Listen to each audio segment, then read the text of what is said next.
Ini si Greg, 12 anyos, taga Castilla. Pangarap niya maging seaman. Idol niya kaya si papa niya. Sarong parasira. Maugmahon si Greg pag nag-uuli si papa niya na dakul ang dara na isda.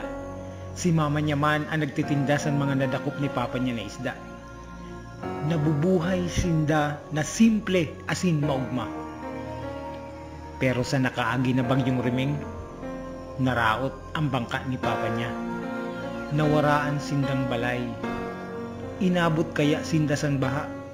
Kaya halos lubog din sinda sa utang niyan. Dahil sa warang ibang mapagkakakitaan si papa nan si mama niya. Nagpundo din si Greg sa pag-eskwela. Kaya napundo din ang pangarap niya. Pangarap sana na maangat san pagbuhay ninda. Sa pangarap nagbabatog ang kauswagan sa buhay. Hahayaan talang ba na mawara ang pangarap sa mga pareho ni Greg? Si Eric Juneda may programa sa kabuhayan.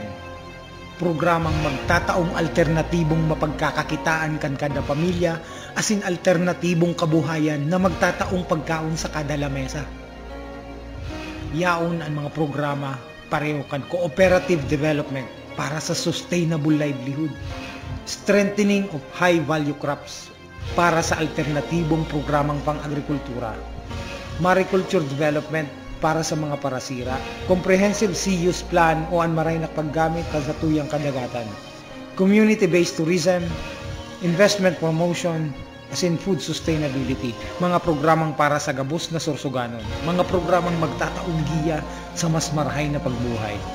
Kaya tabangan taan sa dirita na maabot ang pangarap sa paagi kan mga bagong programa ni Eric Juneda. Eric Juneda po handang maglingkod sa Indo.